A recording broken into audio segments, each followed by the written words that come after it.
Hey everybody, it's Matt with Maticus Video, and today we're going to be doing a review on Sword Art Online, the Aincrad arc. Sorry it's a little dark. My light's going out, and it's a weird bulb, so I don't have one to replace it with. So I got my TV on in the background to try to get some backlight in.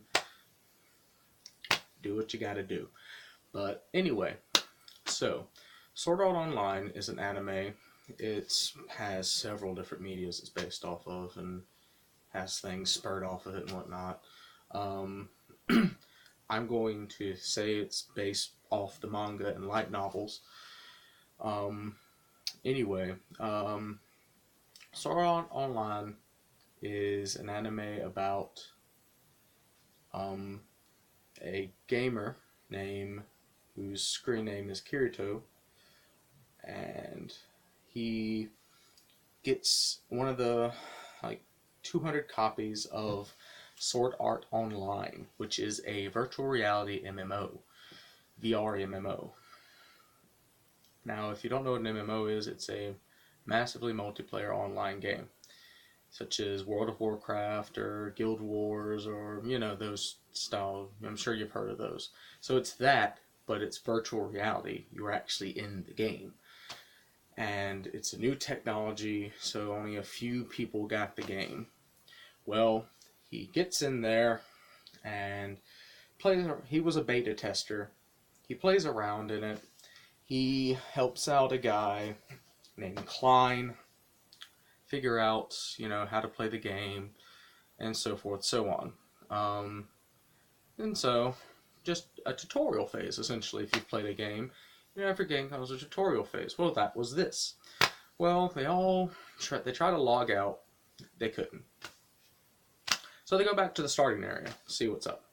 Well, the creator of the game shows himself in this giant avatar and says that they are stuck in the game.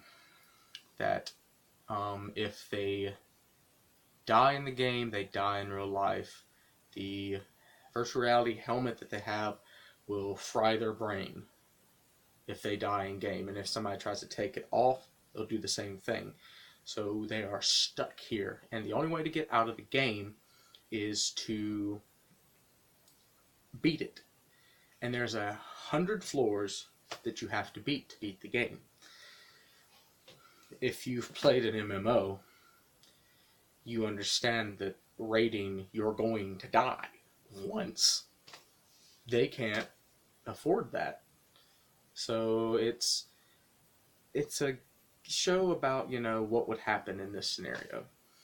But so we follow Kirito, and he's a fantastic gamer. He is a swordsman in Sword Art Online, or as they call it, SAO. And so he's a solo player, which means he isn't in a guild. He'll partake in raid parties, but he's not in a guild. He does everything solo, except for raids. So, saying that, at the beginning, you meet a few side characters, such as Agil, who is a big old strong man. And so you meet him, but another important character that you meet is Asuna.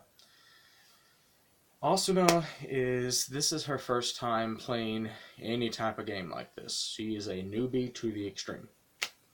So Kirito, when they go into the first raid, they split off into separate parties. That's how the raids work, is 7 groups of 7, max. But he teams up with Asuna. So they go into the raid, and that's when everybody figures out he was a beta tester. And they hate beta testers because they think that the beta testers are holding information from them from when they played the beta. I mean, yeah, if you're a beta tester, you know more than everybody else, but it's your prerogative, I suppose, to keep that information yourself if you want to. But anyway, so he ends up getting the title of a beater, which is a beta tester cheater. like you do. Anyway, so we flash forward a few months, and turns out Asuna joined the most powerful guild in the game, the Knights of the Blood Oath. She is the second in command of the guild, and she is a pretty bad A sword woman. She uses a skinny sword. I'm trying to remember the name of it. A Lapier or something like that. Rapier. That's it. Rapier. And she's good with that. And eventually you see a romance form between the two of them throughout the Aincrad arc. Some other side characters you meet that last throughout the rest of the series are Elizabeth and Silica. I want to say, forgive me if I mix the two because I'm terrible with names, but I want to say Elizabeth is a beast tamer, and give me half a second and I can make sure I'm not lying to you about that. No, Elizabeth is a blacksmith. Silica is a beast tamer. See? Good thing I looked that up. But yeah, Elizabeth is a blacksmith that forges a sword for Kirito. They go on a side quest and get a special medal, and she forges him a sword, and she falls in love with him because why not? This is anime. And Silica is a beast tamer, and her familiar gets killed in a battle, and Kirito helps her find this rare item that can bring back a familiar, and she falls in love with him because why not make it a harem? This isn't a harem anime. It's supposed to be anyway. So, but yeah, throughout the series they blast their way through floors, and each floor has its own design and own landscape. That's the word I'm looking for. And so eventually, they all get there, and turns out that, and spoiler alert,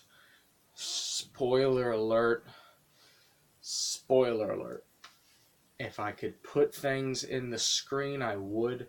So I'm just going to wave my hands and yell a lot.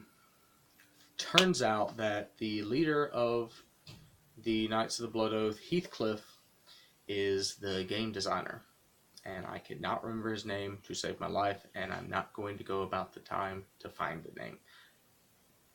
Good day. And Kirito challenges him to a duel, and if he wins the duel, he will let all the players go without having to beat the game. Well, in the process, he discovers that Heathcliff has a special ability that makes it to where he has a high defense. His health has never dipped below the yellow, which in gaming terms means it has barely ever gone below half.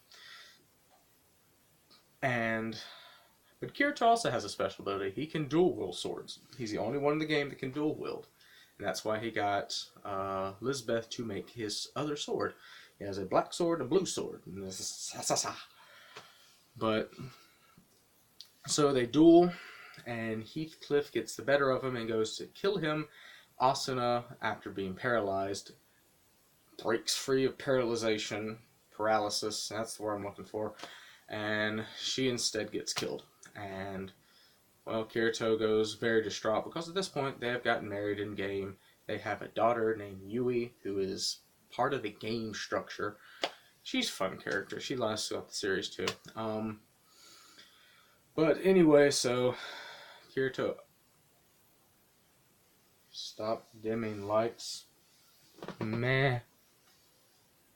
There we go. But he ends up getting killed as well, but in his final moments, he kills Heathcliff. So, being a man of his word, he lets everybody go, but Asuna and Kirito have already been killed while the process of when you die in game, you die in real life is still in effect. So, they go into this afterlife area where Heathcliff comes to them and tells them that he will grant them and let them be able to live, and he gives them this egg.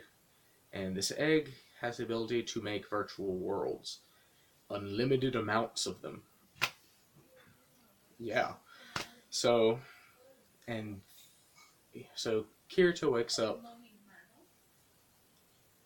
and that's the end of the Aincrad arc. Well, yeah, really good. Um, what I've described here doesn't even scratch the surface of this anime. I mean, I try to limit myself to 10 minutes long videos, and I've already surpassed that just giving you the bare essentials. So, watch it. Do it. You won't regret it. Um, I will do the other arcs sporadically throughout time. I probably won't do them next. I do have Rick Riordan week coming up, and I'm going to be doing all of his books. So it probably won't be anytime soon that I do this. I'm currently watching Claymore, so that might come first. Depends. But that's all for me today, guys. See y'all later.